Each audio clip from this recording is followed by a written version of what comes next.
Hello, Sir Mo. Hello, Sir Mo. Gising na. Gising. Kasama mo ako ngayon sa duty. Dapat maaga ka ha. Maaga. Halika na. Gising na. Gising na. Ano ba yan? Please, huwag. Kahit sa panaginip, sinusundan ako ni Mrs. ko. Huwag mo na ulitin yan ha. Naku, anong oras na? Malapit magko-calling prayer. Hindi pa ako kumakain. Magpainit ng tiyan. Magraramadan tayo ngayon. Habol tayo guys, kakain tayo. So ito po ang aking ulam. Mayroon tayong itlog pero hindi masyado luto. Balik tayo.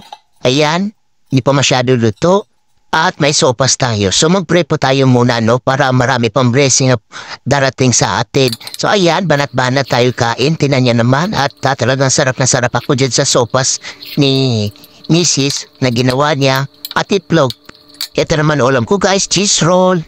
Ayan, kasi nag-iitlog talaga ako pag ako ay nagraramadan, no? Alas 3, alas 4, gigising ako niyan, kakain. At sarap na sarap ako din sa sopas ni Mrs. Salamat sa pagluto, no?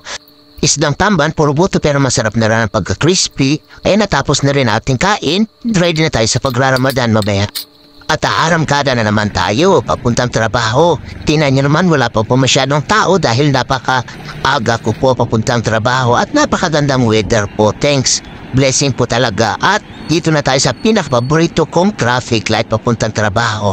Let's go tayo dyan at dito na nga tayo sa ating pinagtatrabahuan na kung saan ang dialysis center nito ay napakabagong-bago mga kagamitan at tayo na pupunta sa loob at na makita natin. Yan, ipapasyal ko po kayo guys.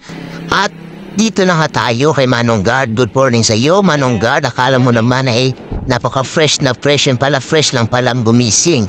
At eto na nga, pupunta tayo sa napakabagong building namin na Kidney Care Center Annex Unit na kung saan napakabago-bagong machine. Pasukin natin. Kung may nakikita kayo dyan, huwag nyo na intindigin dyan. Ako lang nakakita ng mga hindi nyo nakikita.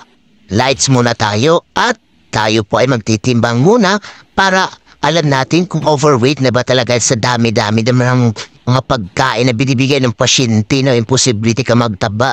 So, ayun guys, dito naman po tayo sa unit na to. Ang annex namin ay talagang napakakompleto at ang mukha ko naman ay talagang bilog na pero okay lang yan, at least buhi. No? So, tara na sa pasukin natin at ipapasyal ko po kayo habang wala po ang mga pasyente. Tingnan niyo naman si Kapepe, napakaagap no? Actually, sanay po talaga ako sa maagap sa trabaho or kahit sa anong nag-aaral pa po ako. Kahit hindi po ako matalino, no? Pero ginagampanan ko na ang pagiging estudyante ko. No? So, light muna tayo, no? Para makita natin yung mga bagay na hindi nyo nakikita na ako lang nakikita. At yan guys, mga bagong machine yan, mga bagong kagamitan yan, no? Napaka-high-tech yan guys, dito lang po yan sa pinagtatrabahoan ko. At ayan, mga locker na yan, no? Tapon mo yung mga kagamitan dyan. Wow!